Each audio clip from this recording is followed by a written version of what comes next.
On June 20th, 1965, two MiG-17s circled the smoking wreckage of an F-4 Phantom deep in North Vietnam, the first of its kind shot down in the war. Somewhere below, an American pilot hid in the jungle. The MiG pilots expected what usually came next, more Phantoms screaming in at twice the speed of sound. Then they heard a sound that didn't belong in 1965, the deep, thundering growl of massive propellers. 4 Douglas A-1 Skyraiders burst through the clouds, straight-winged beasts from another era, painted bright and wide, grinding through the sky at barely 200 knots. The MiGs could see they were loaded down, flying heavy and slow, with bulging hardpoints under their wings, basically sitting ducks for nimble jets. What the MiG pilots didn't know was that these prop planes had a nasty trick up their sleeves. They were about to learn this the hard way. In March 1945, with World War II closing in from all directions, a prototype lifted off from a Southern California runway.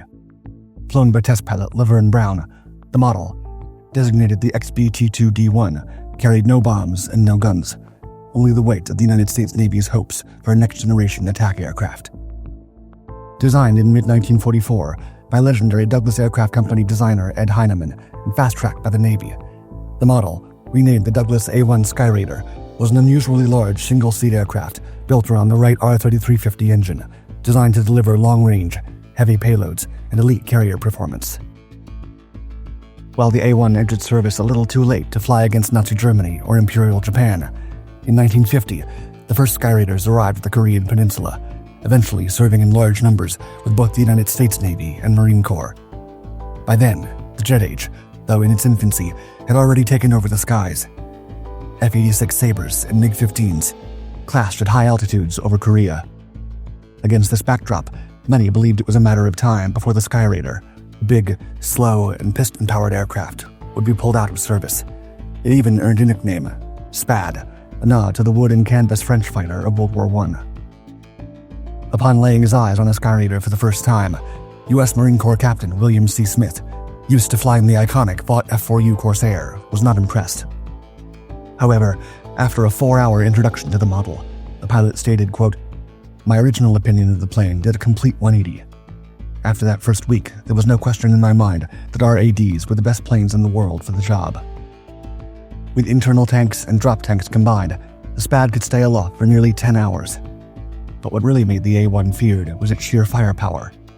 With 4 20mm cannons built into the wings and 15 hardpoints lining the wings and fuselage, this aircraft could carry up to 8,000 pounds of bombs, rockets, torpedoes, gun pods, flares, or tanks, nearly any combination the mission demanded. On one occasion, a pilot once flew with over 27,000 pounds of fuel and ordnance, on par with a fully loaded C-47 transport. Additionally, the type's folding wings saved space on crowded carrier decks. Its landing gear absorbed brutal carrier landings, and its hydraulic controls gave pilots precision in tight turns or steep dives. Big, loud, and armed to the teeth, the Skyraider wasn't pretty, but it sure as hell worked. Soon after its arrival in Korea, the Skyraider began carving out its reputation. Missions ranged from close air support to attacks on heavily defended industrial targets like power plants, rail yards, tunnels, and bridges. The model was also known for its versatility, and variants could fly night attack, electronic jamming, and flare ship support as the front line shifted. The A-1 also had a reputation for accuracy. In steep mountain valleys where faster jets struggled to get clean shots, Skyraider pilots used toss bombing and high-angle runs to land ordnance right on target. SPADs even took part in the strike on the Watchon Dam, dropping aerial torpedoes through a narrow reservoir under heavy fire. On June 16, 1953, Major George H. Linnemeyer and Chief Warrant Officer Vernon S. Kramer were flying a Skyraider patrol when they spotted a North Korean Polikarpov PO-2, a slow, wood-framed biplane drifting through the haze. Known as Bed Check Charlie by UN troops, the PO-2s were a constant nuisance, dropping grenades and makeshift bombs with unnerving accuracy. That morning, Linnemeyer throttled up, closed in behind the biplane, and opened fire. In a brief burst, the SPAD's powerful cannons tore through the PO-2's wings and sent it tumbling from the sky, marking the type's only recorded air-to-air victory during the war. By the time the ceasefire of the Korean War was signed, 128 Skyraiders had been lost, 101 in combat, and 27 to accidents, many caused by the aircraft's weight and torque during carrier landings. After the conflict, as technology advanced at an unprecedented pace, the Skyraiders seemed headed for retirement, until an entirely different kind of war made it indispensable once again. By the time of the Vietnam War, though the A-4 Skyhawk was the Navy's primary carrier attack aircraft, there was one big problem. There were no American jets allowed to operate within Vietnamese airspace, a limitation meant to avoid international headlines about direct military intervention. In September 1960, the Eisenhower administration recognized the A-1, still capable but no longer cutting edge, as the perfect match for this new conflict. That same year, the U.S. Navy began transferring some of its Skyraiders to the emerging South Vietnamese Air Force, eventually providing over 350 aircraft. One of the first lucky pilots to experience flying this model was Nguyen Sao Cai, future Prime Minister and Vice President. As he later recalled, quote, "Never had I flown such a powerful aircraft. As I raced down the runway, the Skyraider was a tiger leaping into the sky. It took all the strength of both arms and both legs to establish control. By the time I had stabilized aircraft altitude, I was at 12,000 feet. That November, loyal Skyraider pilots helped crush an attempted military coup, flying low over Saigon and pounding rebel positions, demonstrating to the enemy who controlled the capital's airspace. Yet only months later, in February 1962, two of those same VNAF pilots turned their aircraft against the government. Breaking formation during a routine flight, they lined up the presidential palace in their gun sights, punched through the roof with bombs, and raked the building with cannon fire, attempting to take down President Ngo Dinh Diem in his own courtyard, but failed. The Skyraider officially entered combat under U.S. Navy command in June 1964, perfectly timed for the coming escalation. That August, carriers Ticonderoga and Constellation launched Operation Pierce Arrow, the first American airstrikes in North Vietnam, following reported torpedo boat attacks on destroyers in the infamous Gulf of Tonkin. Multiple Skyraiders participated in these initial strikes, hitting fuel storage facilities and naval installations along the North Vietnamese coast. Among the pilots launched that morning was Lieutenant Junior Grade Richard C. Sather from USS Constellation, tasked with destroying patrol boats from the earlier attacks. On his third pass over Luck Show Harbor, he began his attack run by flying low with rockets armed. Just then, anti-aircraft fire erupted from the shoreline. After one burst caught his Skyraider perfectly, black smoke began to pour from the engine, causing the aircraft to violently roll over and plunge into the morning haze, disappearing into the harbor waters. Pilot Sather became naval aviation's first casualty in Vietnam. Only days before this mission, he'd written home, quote, "I'll go into battle because this is the thing to do, the thing I've been trained for." As the fighting intensified, the United States Air Force used the Skyraiders to deliver the slow and accurate close air support that fast-moving jets simply couldn't provide. However, when the service's Special Air Warfare Center began testing and modifying the aircraft, officials encountered a major roadblock. Production had ceased in 1957. Making matters worse, the Air Force had never been a primary operator of the type. A solution came through inter-service cooperation, with the Air Force arranging to purchase all surplus aircraft from the Navy and Marine Corps inventories. Once Air Force pilots got their hands on the Skyraider, they joined Navy aviators in hunting truck convoys along the Ho Chi Minh Trail, the vital communist supply network that snaked through Laos and Cambodia, feeding North Vietnamese forces in the south around the clock. For these night interdiction missions, the aircraft became flying arsenals, with a typical loadout of a centerline-mounted 7.62mm minigun that could unleash 6,000 rounds a minute, 6 stations packed with anti-personnel cluster bomblets, twin hardpoints carrying 500-pound napalm canisters, 2 more stations each loaded with 19 high-explosive rockets, plus another pair mounted with 7 white phosphorus marking rockets. Other options included 4 high-intensity parachute flares hung from additional pylons to turn night into day, and 800 rounds of 20mm cannon ammunition filling the wing magazines. The remaining external stores carried the auxiliary fuel tanks necessary to keep the 25,000-pound weapons platform airborne for hours. Most shockingly, the old-school Skyraiders flew these missions in complete darkness, with no radar to pierce the jungle canopy, no infrared, and no night vision. Pilots, usually in groups of 4, navigated by moonlight and muzzle flashes, dropping their ordnance based on experience and instinct alone. according to Commander George Carleton, quote, "It was a difficult cat-and-mouse game at best, for at the first indication of our presence, the trucks cut their lights and headed for cover in ditches and under trees." By 1965, the Skyraider was a 20-year-old design, essentially a relic in the world of military aircraft. During these decades, fighter plane technology had evolved from piston engines to turbines and to speeds exceeding twice the speed of sound. As expected, the A-1 pilots caught plenty of flack from their jet-age counterparts. They were said to have one oversized leg from wrestling the rudder pedal against all that engine torque, and a much bigger chance of slipping in an oil puddle than getting shot down. Nonetheless, that February, in response to Viet Cong attacks on American bases, South Vietnamese and U.S. SPADs crossed the demilitarized zone to hit enemy bases. Nguyen Sao Cai, by then an Air Vice Marshal, led a formation of 24 of these models straight into the teeth of anti-aircraft emplacements. In response, the enemy flak burst tore through every single one of the A-1s. No less than 4 bullets punched through Cai's own cockpit, as he instinctively raised his arm to shield his face from the exploding canopy glass, while 2 other pilots took catastrophic damage and ejected over the South China Sea. Less than 2 weeks later, when another coup attempt erupted in Saigon, Air Vice Marshal Cai scrambled his Skyraiders, while his compatriots broadcast a message to the rebel forces: surrender or face bombardment. As the negotiations dragged on, 8 SPADs, loaded with 32 tons of rockets, capable of leveling entire city blocks, orbited menacingly over the capital for hours, ready to unleash their ordnance at the first sign of hostile troop movements. The psychological effect was so immense that the rebel commanders gave up, allowing loyalist tanks to roll into the city. On June 20th, 1965, a familiar crash of the starboard catapult hitting the water break served as that morning's alarm clock for Lieutenant Clinton B. Johnson aboard USS Midway. After weeks of grueling operations over North Vietnam, including the loss of a fellow squadron mate just days earlier, Attack Squadron 25 had finally been granted a long-overdue stand-down. The plan was rest, sleep, and maybe a movie in the ready room. But at noon, word arrived that an Air Force F-4C Phantom had just been shot down by a MiG-17 deep in northwest North Vietnam, the first American jet lost to enemy fighters. With 1 crewman alive on the ground, the rescue alert sounded throughout the ready room.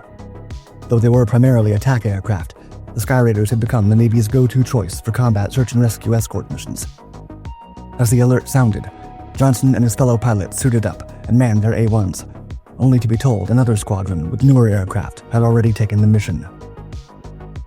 This frustrating cycle repeated twice more, until finally, at 6 p.m., 4 Skyraiders launched into the humid Gulf air, with Lieutenant Junior Grade Jim Lin on his wing, while Lieutenant Johnson flew a second element lead with Lieutenant Junior Grade Charlie Hartman at his side.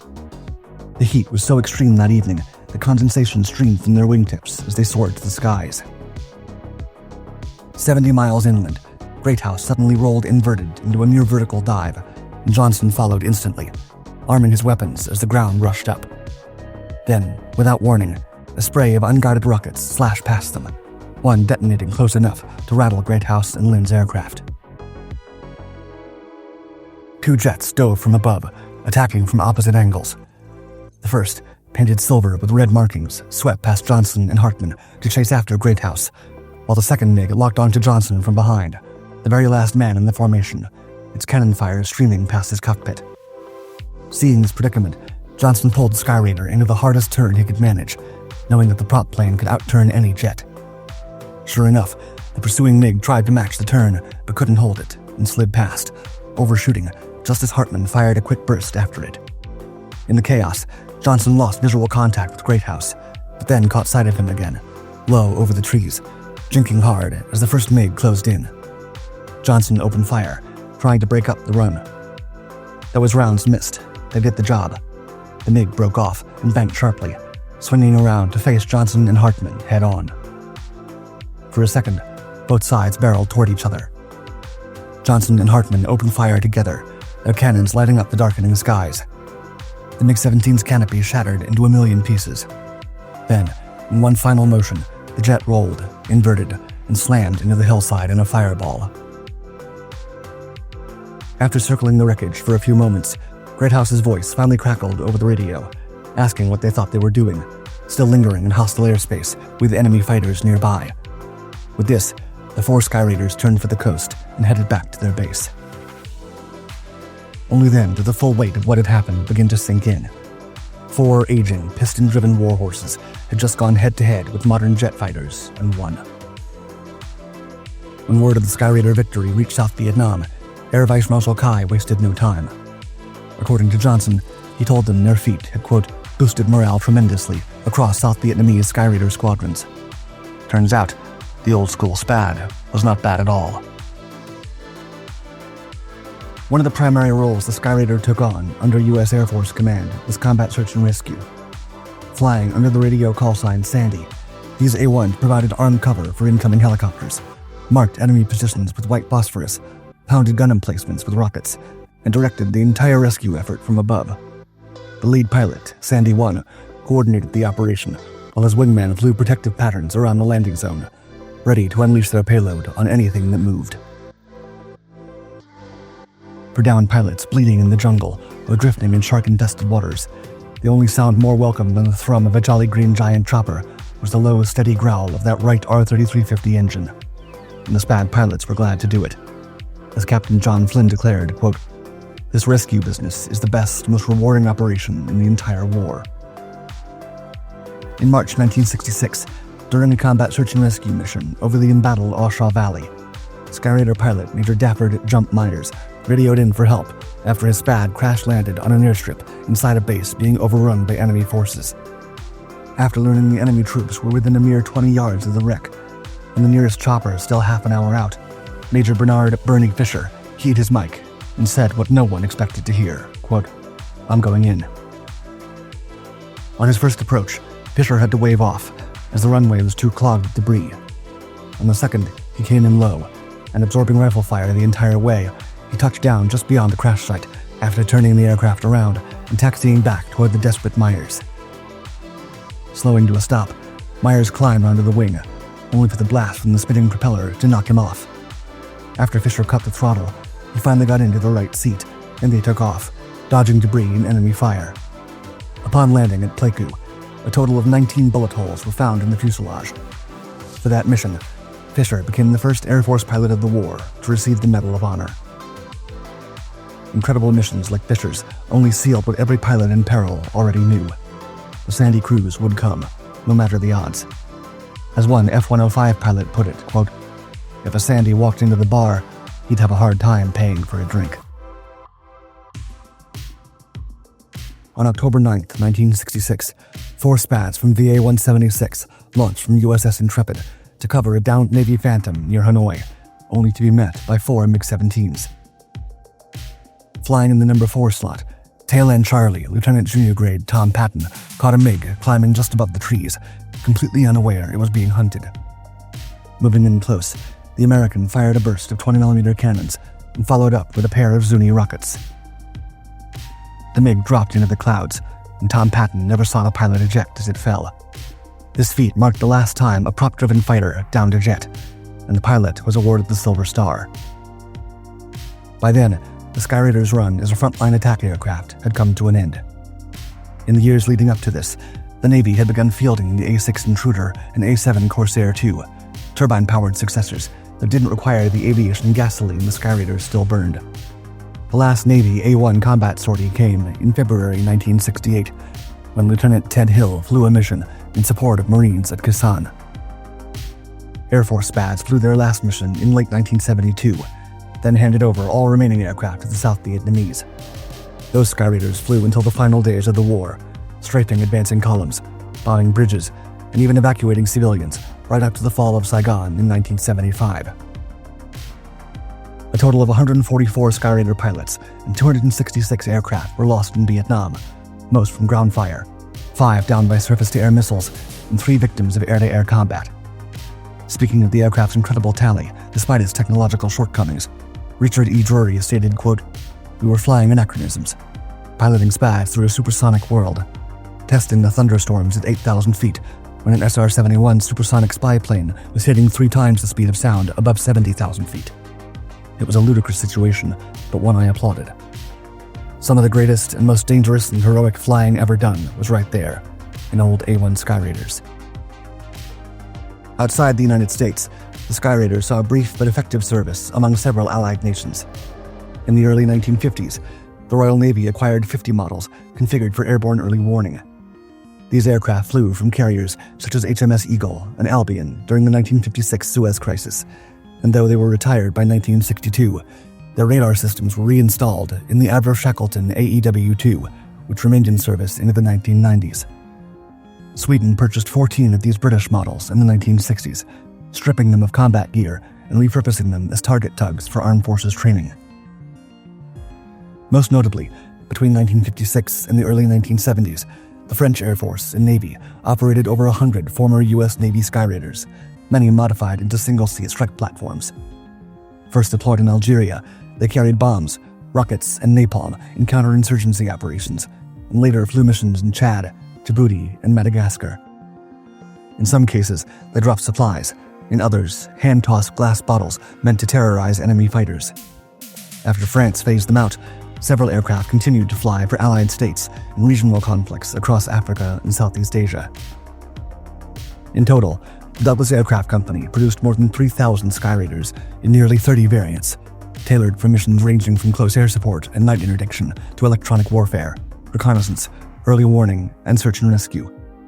For nearly 3 decades, it flew from both land bases and carrier decks, in every kind of weather, in nearly every theater where U.S. forces operated. A piston-powered aircraft first flown in World War II, the Skyraider served well into the age of the F-14 Tomcat and the SR-71 Blackbird. Long after faster, sleeker jets had come and gone, the A-1 Skyraider, perhaps the best attack aircraft of all time, kept doing the job just right.